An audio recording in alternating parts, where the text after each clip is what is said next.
right? How they relate, how they connect, how they say things, how they word things. And it may take us time to develop that capacity, but it is one that we do have to work on. And so let me just clear this page for a second, or at least, if we get rid of this and kind of zero in here, right? The point being that if she's unwilling to consider the needs of her employees, even in special circumstances, this manager is not showing caring, right? And remember, credibility is what? It's caring. Attention. Character. Oh, yeah. Competence. And thank you, competence. So if you mess up that three-legged stool, you're not going to be able to sit on it. Okay? Competence, caring, character. So if her caring is what is challenged, if people don't believe that she cares, then they're not going to trust her. Okay. Someone needs to mute themselves. Okay. Because I don't want us to go off on a tangent again. Let's just get into this right here. Applying the AIM planning process. So AIM is one of those acronyms that you need to know, that you should know. It will help you not just in presenting, but it will also help you in writing. And so this is important.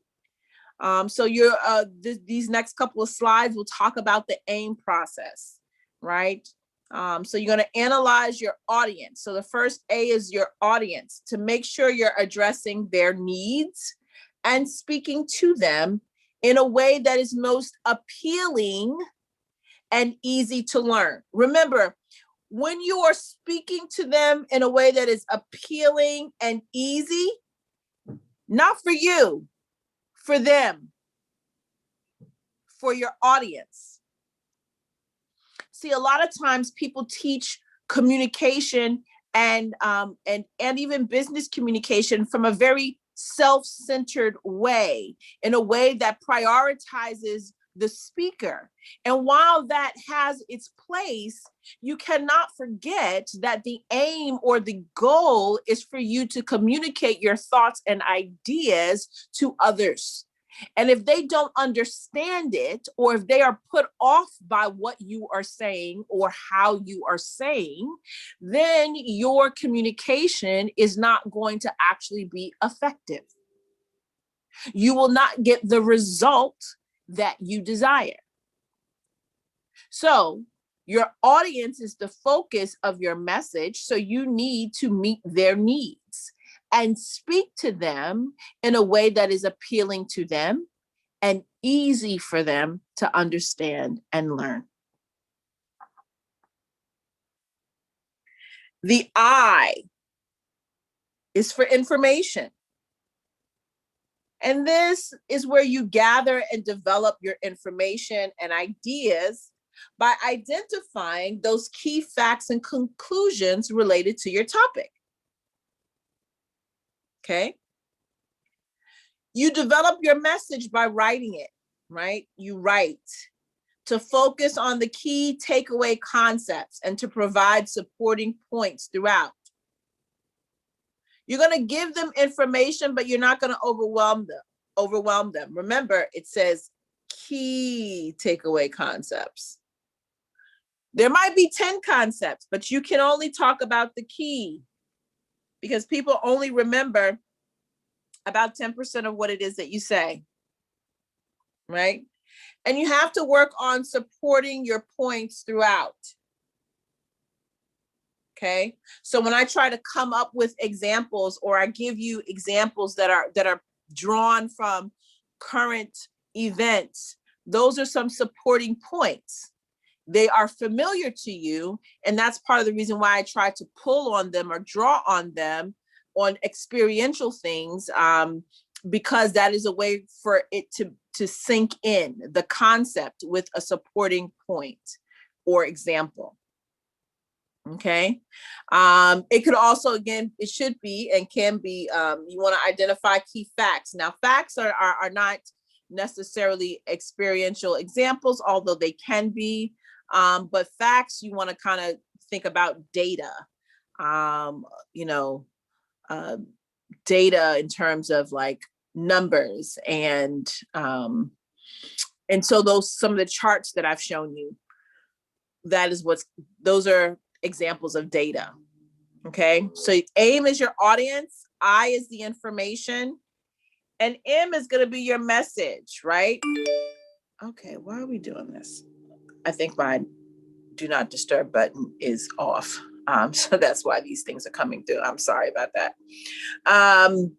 Let me go back for a second. M is your message, and it goes about, it has to do with what it is that you are trying to say. I think your book has it a little bit spelled out a little bit more, but it's really, you know, what is it that you're trying to say? And sometimes you can work in the reverse. You should be able to figure out, well, what is it that I want to say, right? You should be able to boil that down into a sentence or two. And then you can go try and figure out how should you say that. So how will your audience members benefit from the product? So in terms of business, right, when you're doing a presentation, you know, you want to make sure, these are some questions, you want to make sure that you are addressing some of these things in the presentation. How are the audience members going to benefit, right, from your product or your service or your idea that you are trying to propose? How does it benefit them, right? The other thing is you want to think about what your audience members already know. Sometimes there is general information or information that you can assume that people know. And so you don't want to rehash those things. You might mention something in passing, but you don't spend time on it in the same way that you would a concept or an idea or a product or service that is new. You might spend a little bit more time on a particular aspect of something that is new. For example, if we're talking about iPhones, you're not going to do a presentation necessarily on the iPhone in and of itself if most of your people are iPhone users.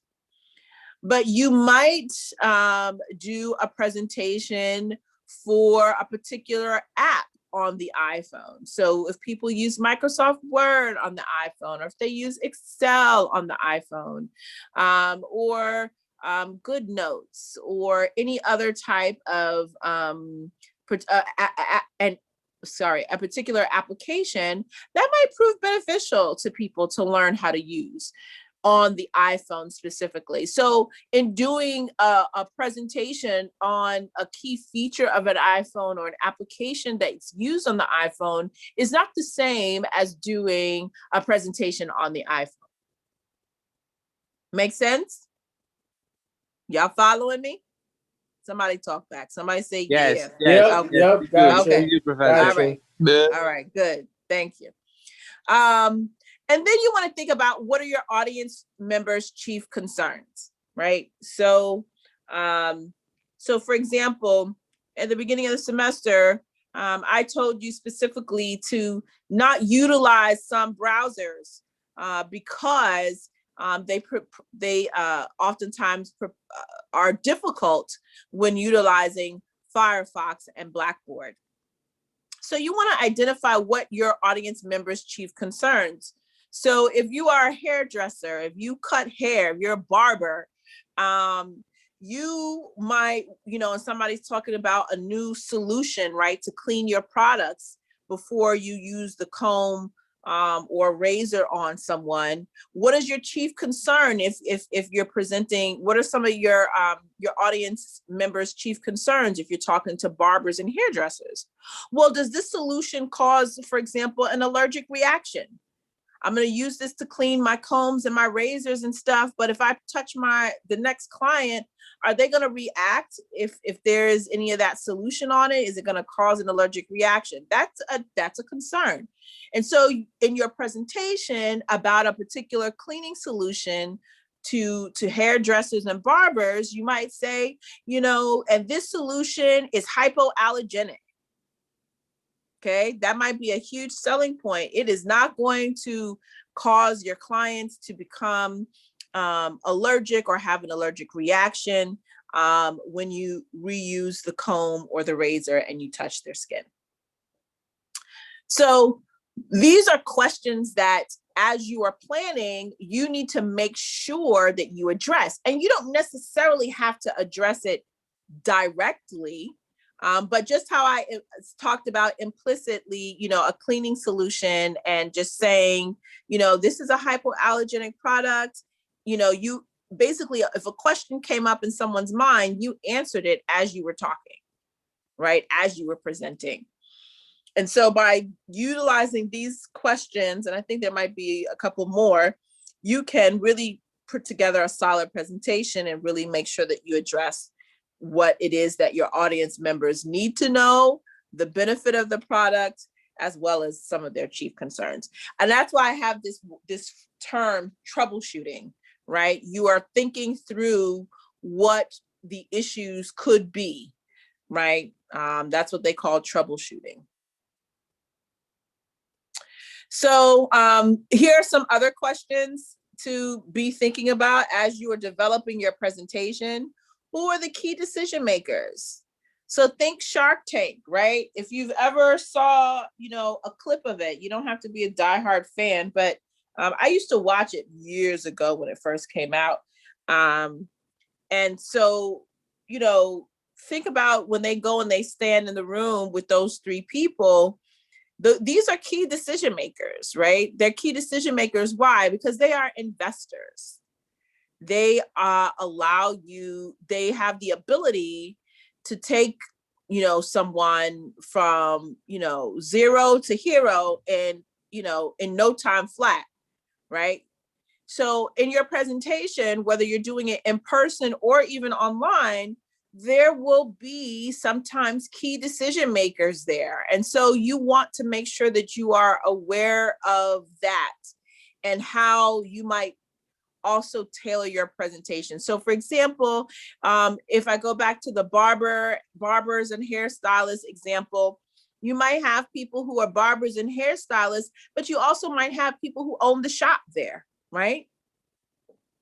They may own the shop. So as you're doing your presentation on this new cleaning solution, you might have some people there who might bring this information back to their shop, but you also have some shop owners, and the shop owners sometimes will have a lot of weight because they're going to a lot of times be buying the supplies, right? Or if you are offering, I don't know, tax time is coming up. If you are providing a service as it relates to taxes, right? Somebody might want to bring you into a particular community or pay you and offer your services to a particular group of people. So you don't just have your audience members, but you have people there who can really kind of alter the course of your life there, and who can impact your growth of your business as well. And so think about what will appeal to them. What's interesting? What would be interesting to you? Think about what engages you. Is it the energy of the presenter? Is it the visuals that they have? And then also the learning style, which I think we should be dealing with in either this session or the next one. The learning style of your audience. People have the attention span of a goldfish, 6 to 8 seconds. So good and well, right? Especially this past year with being in online classes, the classes that get your attention, that cause you to feel a part and engaged and have you paying attention and listening, and the classes that don't, right? And so there's something that is happening with those professors and your learning style, okay? So think about the learning style of your audience, think about your own learning style, and, that becomes an important factor as you are developing your presentation. And I think we might be going, okay, not yet. So back to this concept about who are the key decision makers, right?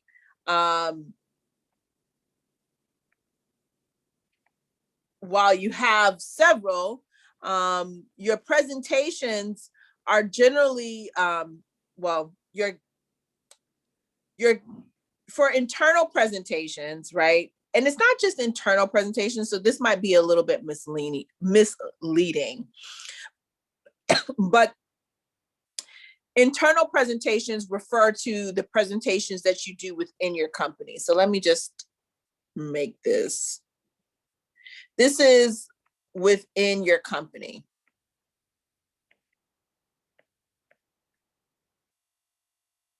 So these are to your colleagues, to your supervisors, to other people in the company, other departments. Perhaps you might know them, you might not.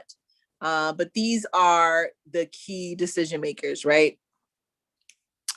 Then, and they have influence, meaning they can,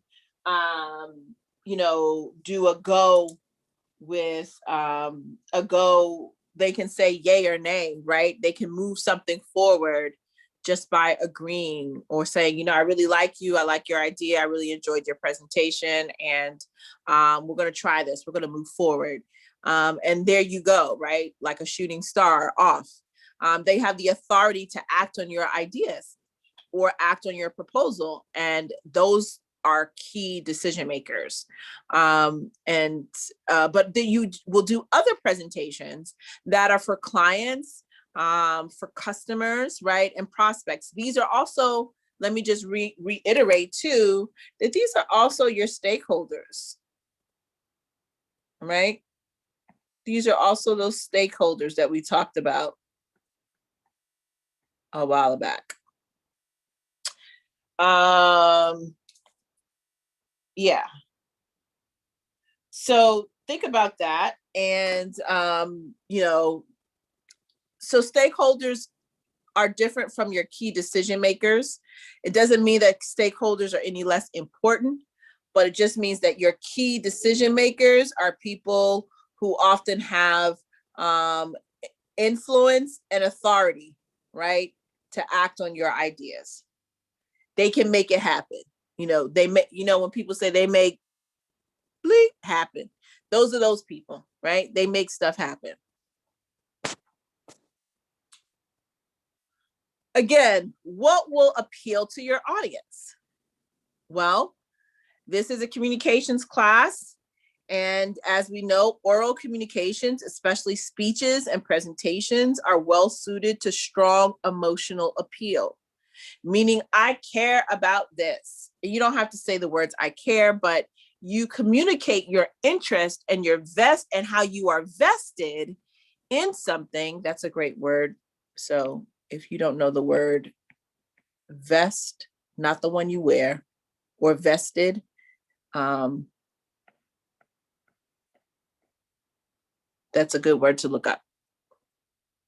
But are suited to a strong emotional appeal. In other words, if I spoke in a way that demonstrated that I was not enthusiastic about this topic, you all would be wondering, well, why is she teaching this? This is boring, right? So, that's why you all are doing a live presentation, right? Because you need to demonstrate that you have the ability to draw people in. Your speeches and your presentations, will also include a set of ideas that you want your audience to appreciate analytically. So facts and figures and support, examples, narratives, those are all things to possibly include. Now, do you have to have, depending on how long your presentation is, now for a class, everyone will have about 5 to 7 minutes. And yes, I will time you because we just don't have the time. And this can't take up more than, I think, a week or two. But yeah, so, I mean, the idea is that you want to make sure that you are appealing to their emotions, but you also want to appeal to their intellect. Okay, so let me just write that, because that is a very good, important point.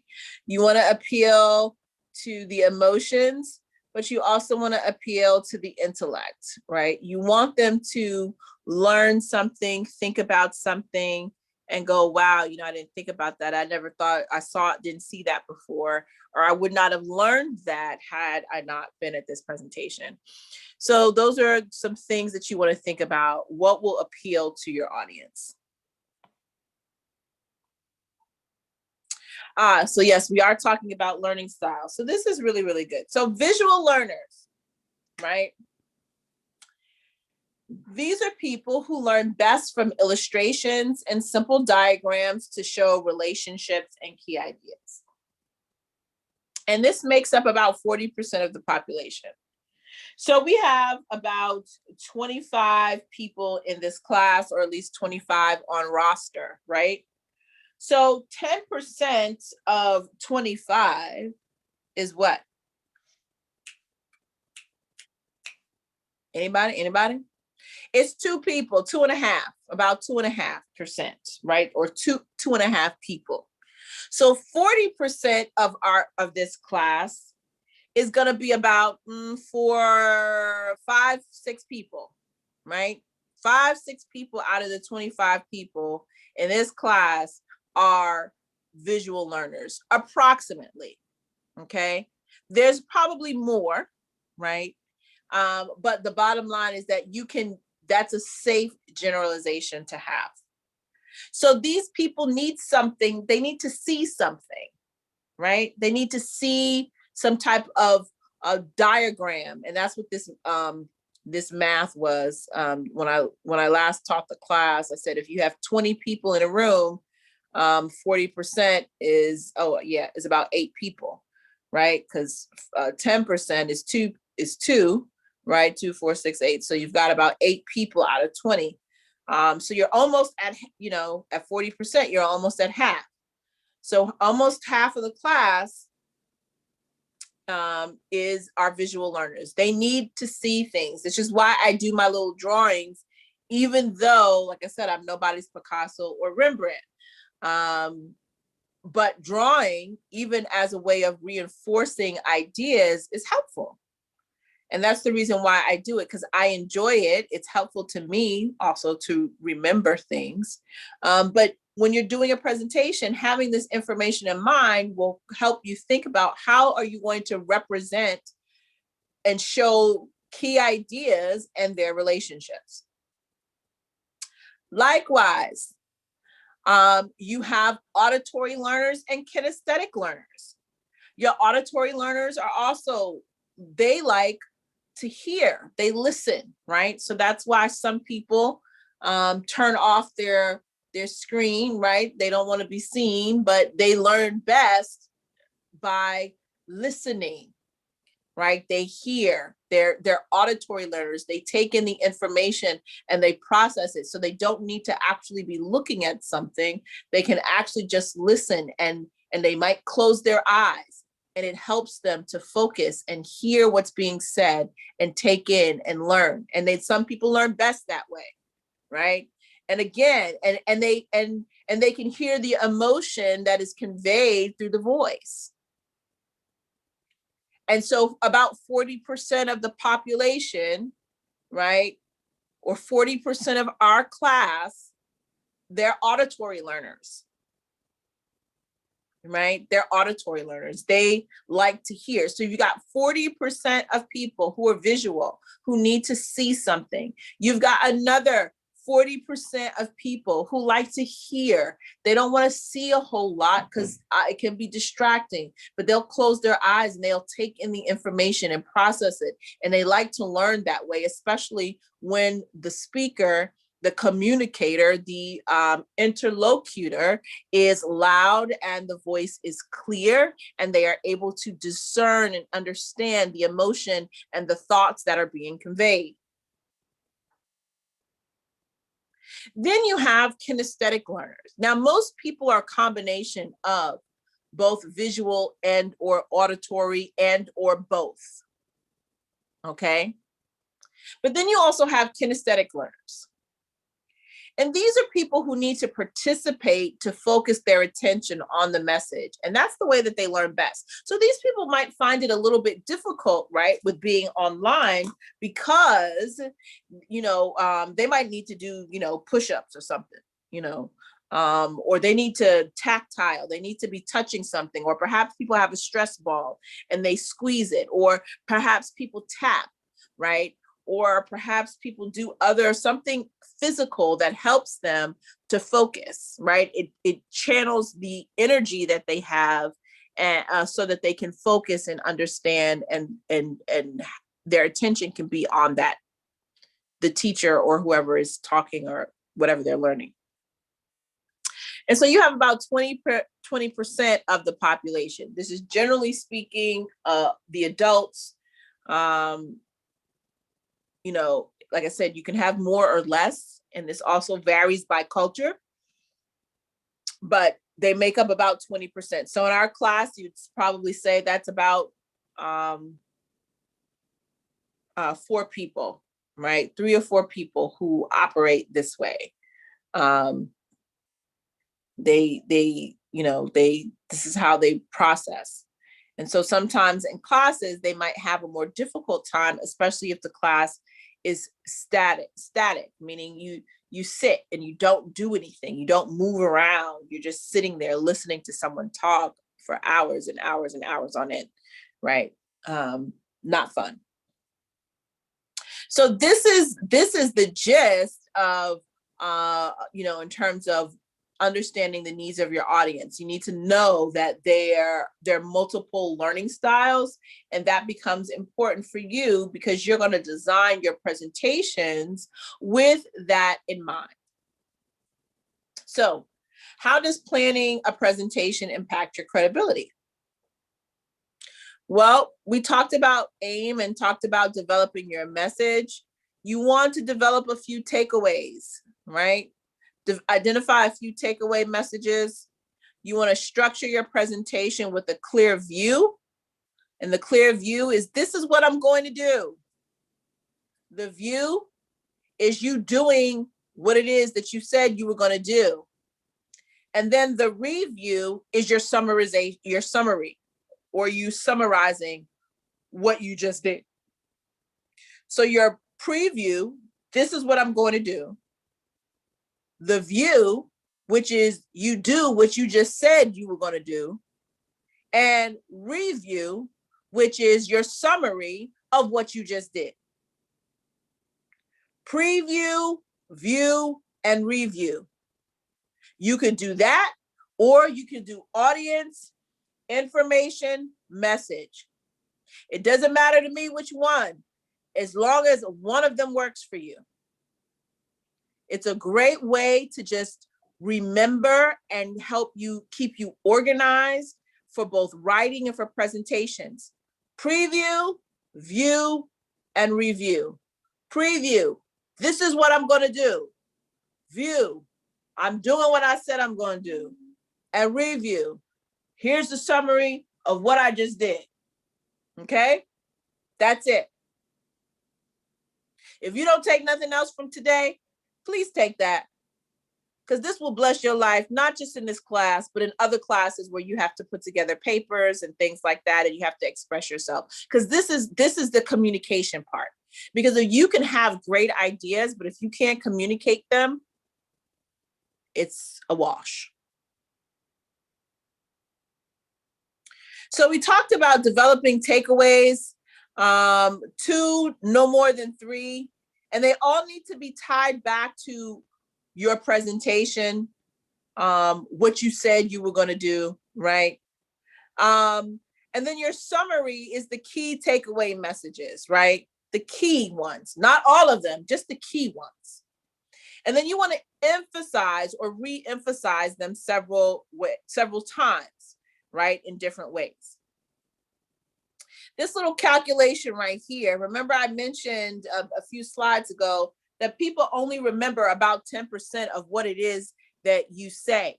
So if you speak for 60 minutes, they are only going to remember 6 minutes of what it is that you said. If you speak for 30 minutes, right, they're only going to remember 3 minutes. If you speak for was it 5 minutes, right, they're going to remember about 50 seconds worth of what you said. Okay, it's only about 10%. So this is why we want to be very intentional about how we structure our presentation, how we structure our messages, and not just presentations, but also writing. When you write papers, right? At least your paper, people can go back and reread something. But when you're presenting, when you're talking, people are only going to remember, 10% of what it is that you said. So you want to be very intentional about how you structure the message.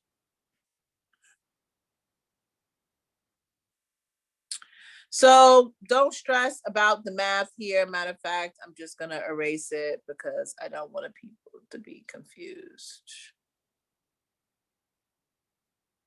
Yeah, I don't want y'all to be confused by that. So they're just pointing out in this slide that your preview occupies roughly 10 to 15% of your presentation time. Your view takes up the vast majority. Notice the percentage breakdown. The review is the least amount of time. View, vast majority. Preview is roughly 10 to 15% of your time. So they're just trying to show you that in a presentation such as you all will have, where you have maybe 5 to 7 minutes, your preview should not be more than 1 to 2 minutes, right? Your view should be perhaps maybe 3 to 5 minutes. And then your review is about a minute. Okay, so that's a gist of sort of the time breakdown. So for those of you who are studious enough to take notes and realize I'm giving you pretty much the breakdown that you need to do your individual live presentation, at least the timeline, there you go. Preview, 1 to 2 minutes. Your view, 5 to 7 minutes. Your review, about a minute. And you should be able to make the time in that way. You want to provide a compelling preview, okay?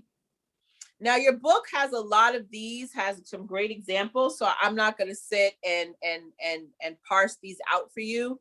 There might be a slide or two, and I might just point one out, but we're not going to spend a whole lot of time on those. Those are in your book. They are in chart format, and you should read them and spend some time looking at them. They provide form. They are examples or exemplars. They provide form, a way for you to follow and create your own statements using the format that they give you or the format that they demonstrate with. So you want to choose an effective attention getter. You want to create a positioning statement. You want to provide an overview statement. If this is all sounding very foreign to you, it means that you need to read the text. So I'm just going to go over or just point out the different types of effective attention getters. The first one here is the rhetorical question. And the rhetorical question is a question in which you ask, but you are going to answer. You're not expecting them to answer. And here's an example of that. Have any of you ever thought your performance review wasn't fair? Or have you ever dreaded delivering a performance review? Right? So the presenter is going to answer this question, but these might be legitimate questions that people in the audience have. So they start with a rhetorical question. This is an attention getter. Yeah, gotten several performance reviews I didn't think were fair, or yeah, I had to give a performance review and I really didn't want to. Already there's buy-in because people understand that feeling, that sentiment. Okay, it draws people in. Another example of attention getter is the vivid example. Okay, and so this particular thing is going to show you sort of a narrative or a short example in the words of people or of a person. And that's, again, stories. We all like stories from kids, right? We're told stories based off our cultural context, but they're interesting. They draw us in. And so even as adults, we like stories. So vivid examples are ways to draw people in. Dramatic demonstration. This is another attention getter. So you've gone to a presentation, or perhaps you've seen a presentation in which someone is actually showing you how to work something or how to do something, right? Or perhaps you've been doing a science class or a lab online and you are following along, right? Live demo of software, for example, working with it as you're trying to learn it. These are great ways of getting attention. Or perhaps something goes wrong, right? But that dramatic demonstration helps people to get attention, and it sets your audience up to listen and to hear what it is that you're going to say. That's part of the reason why when you go to a store, right, sometimes there'll be people there with samples, right, for you to taste. Not as much as during COVID, but if you've ever gone to a Costco's or a BJ's or a Sam's Club or any of those warehouse type of grocery places, they'll have people there offering samples. Why? Because they want to sell you it. They want you to buy it. And having you taste it is going to draw you in. Testimonials or quotations, right? Those are really great because then we get to hear from someone who actually experienced what it is that is being presented to us.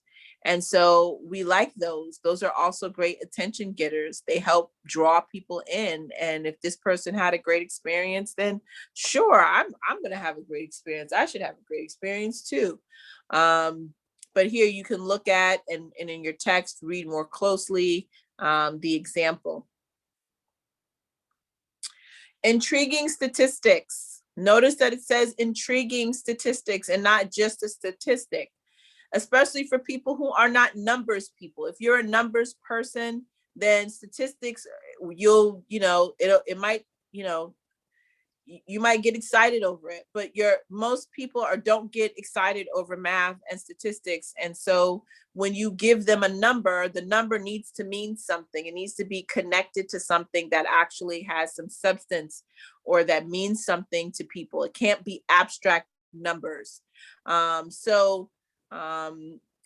Here they point out roughly 50 to 75% of employees say this in their various surveys. So they're trying to show you that over half of the people or half of the employees who do these surveys related to their performance review don't feel that they are accurate indicators. So again, it's helpful to sometimes throw out an intriguing statistic that will help ground the presentation and make it a little bit more real for your audience members. Unexpected exercise. These are really great. People come in, especially now, we're so trained to just sit and listen, especially during COVID. We're in front of screens, so we're trained to sit down, listen, don't say anything, don't do anything, just be. And in all honesty, that's, you go in and then somebody says, okay, everybody stand up. And you're like, it's kind of like, say what? Right? It's an adjustment. It throws you off, but it's great because it's a way to get your attention. We're going to stand up and we're going to move. We're going to do something. And it's just like, okay. And before you know it, if you just allow yourself to participate, you actually find yourself kind of enjoying it, right? It's different. It's a way to pull you in. It's a way to get you to do something different, to engage different. In this example, they have you turn to your partner and start talking, even though you might not know anybody in the room. And that's good. Again, it causes you to network, get to know some people, and engage. So unexpected exercises are also really good and can be helpful attention getters. And again, it sets up your presentation lovely, especially for longer presentations. So presentations that are going to be 30 minutes or to an hour. This can be very, very helpful. Another attention getter is a challenge, right? And so the challenge really is just, it's that it gives you a new way of approaching something or doing something. And so in this example, they're posing a way to give feedback to employees beyond the annual review. And so again, posing a challenge to people. If you will try this for 30 days, right? We hear this all the time, right? In commercials. If you try this for 5 days, if you try this for 24 hours, we know that you're going to, I don't know, lose weight, or we know that your health is going to improve. Again, it's an attention getter. It's causing, it's drawing people in, or it's one way to draw people in if done effectively.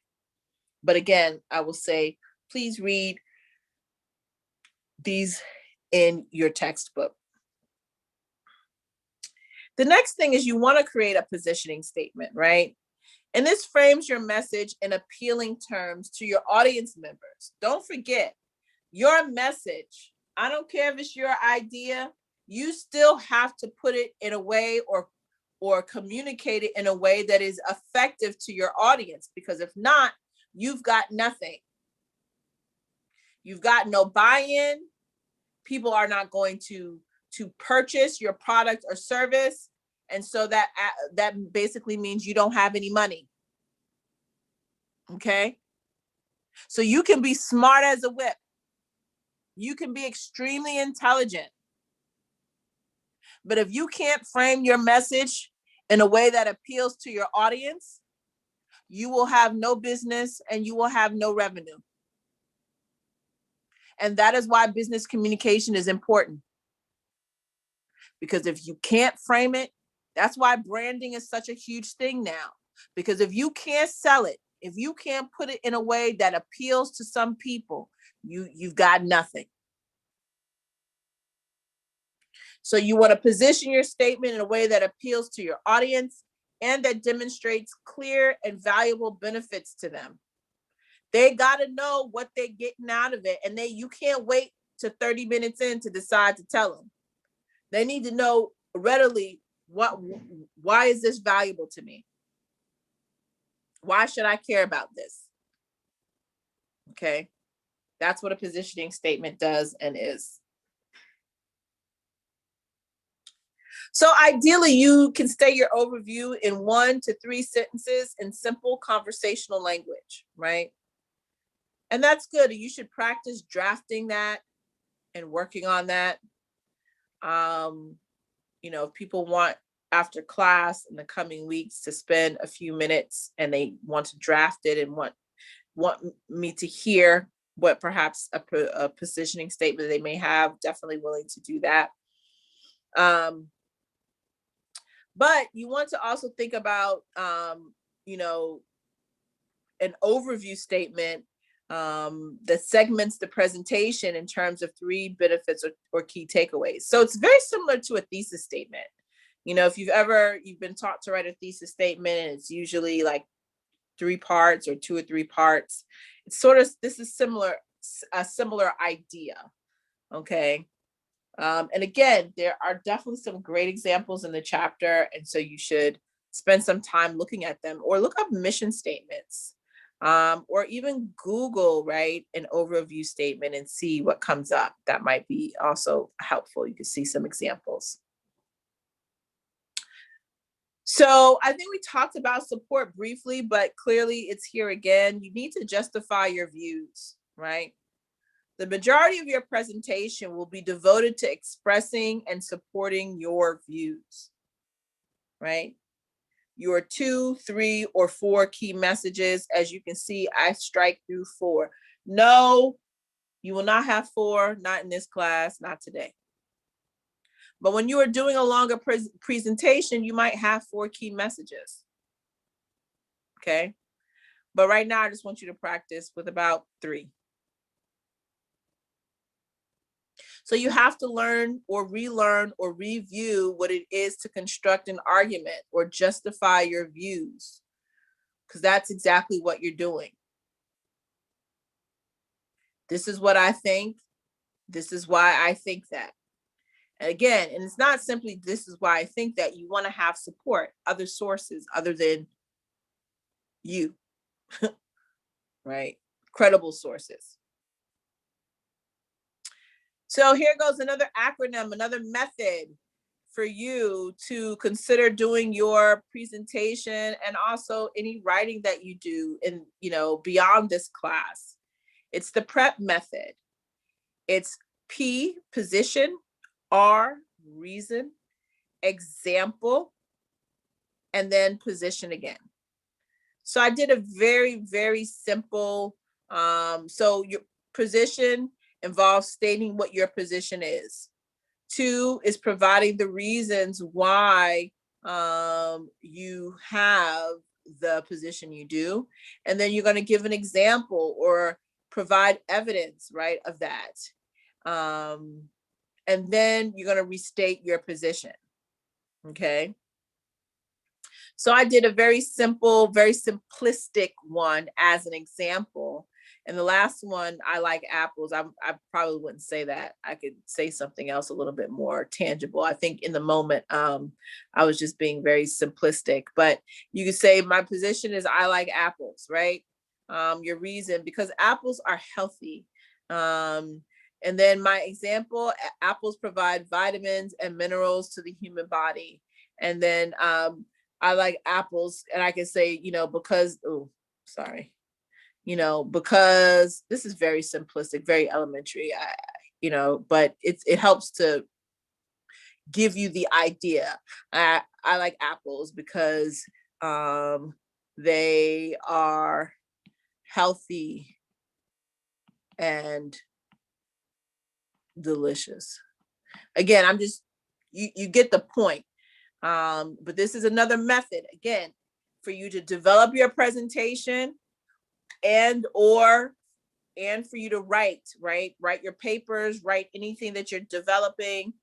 Again, you have aim, which is audience, information, message. You have prep, position, reasons, example, position. You have preview, view, and review. You've got several different acronyms or ways of helping you organize your thoughts, both for presentations and for writing. And so, like I said, it doesn't matter which one you use, pick one. Okay, pick one. But this is helpful, and you should consider making sure that you commit, if not this one, then one of the other ones to memory. Here, as you can see in the book, they have an example, a business example of a position, right, and reasons. So, here goes, let's just kind of cut to their position. Here it is. With continuous reviews from managers and peers, our employees will receive constant feedback, positive and negative, that will help them improve their performance right away. There goes your position.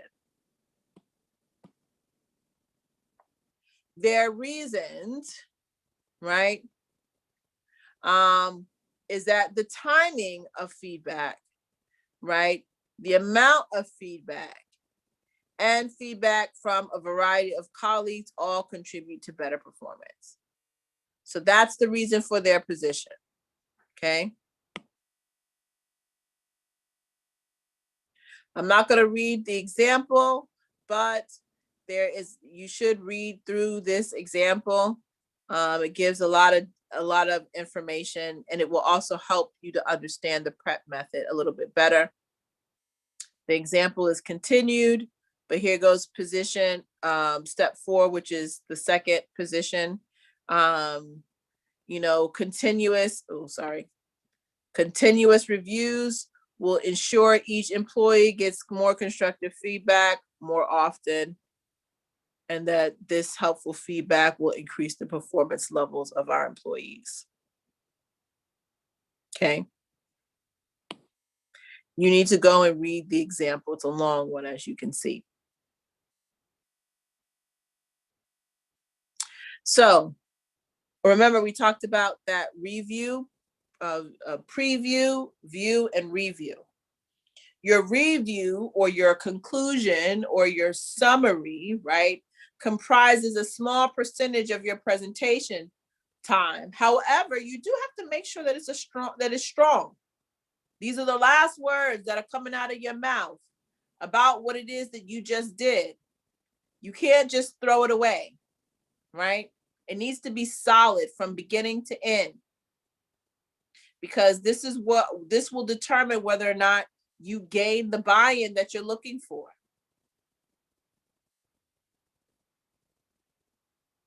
Most reviews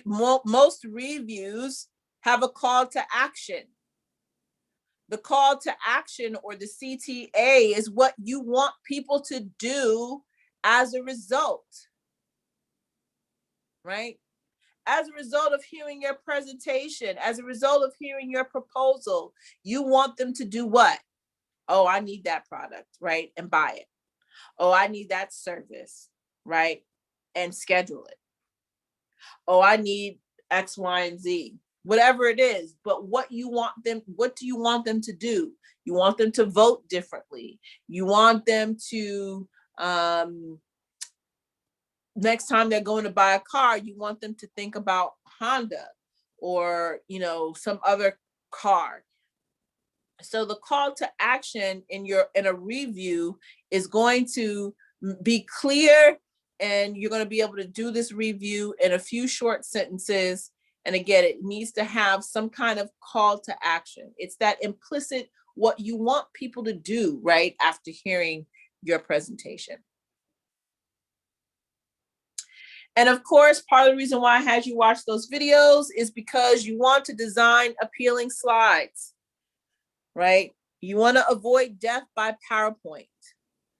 Hopefully, I try not to do that in this class. It's a little hard, but you want in a presentation, because it's a short period of time, you really do need to make it grab people's attention and hold them and connect them.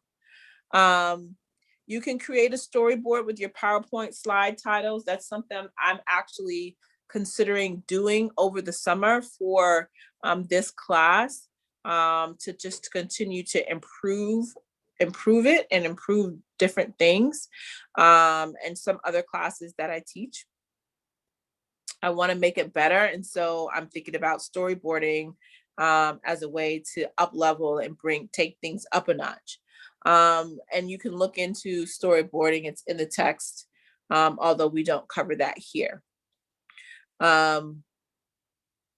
You can read that. I'm not going to spend any time on those because we've got a few minutes left. Okay, so this one I'll look. Death by PowerPoint occurs because of the bullet trap. Speakers and presenters often reduce their presentations to a series of bullets and thoughts in outline form. As a result, they often bore their audiences and lose connection with their audiences. Okay. So this is an example of like a storyboard. So each slide, there's a title and then there's a storyline, right? And if we had more time, we could look at that, but this is a way for you to go in and look at it, right?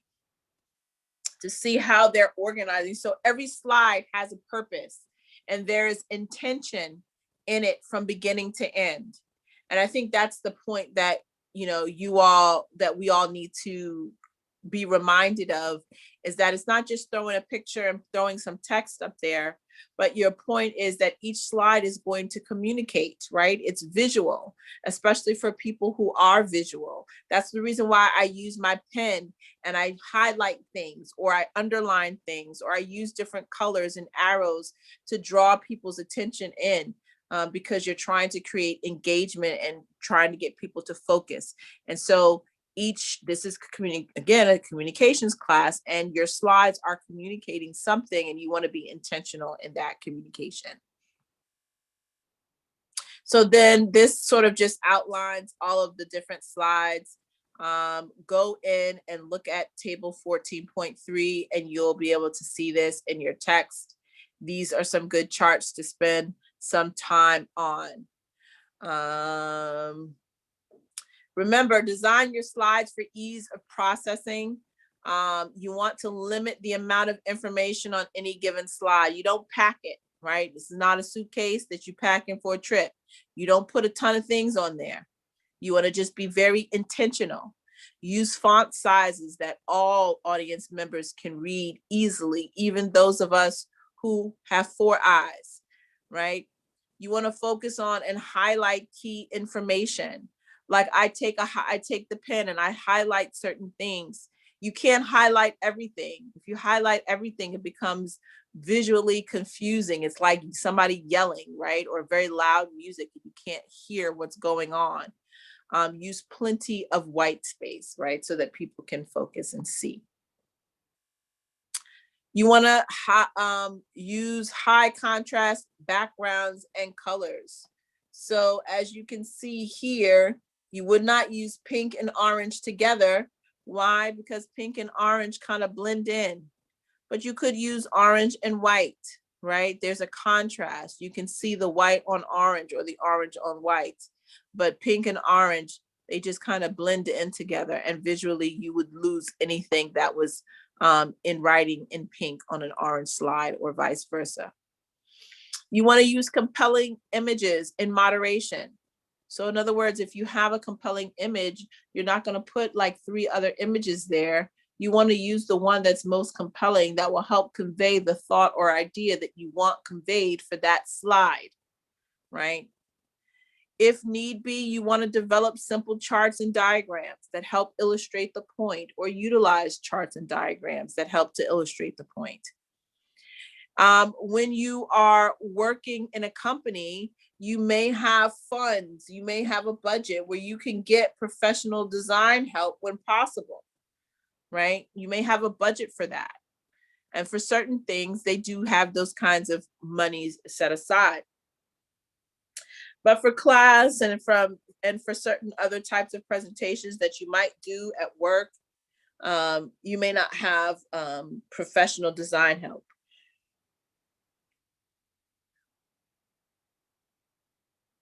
I don't know if there are any Prezi users here.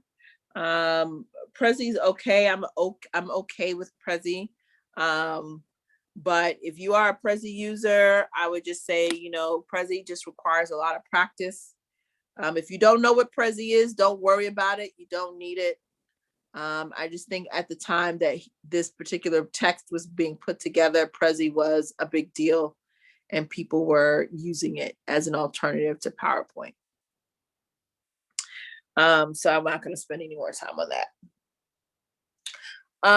So storyline allows your listeners to engage on a deeper level emotionally and intellectually.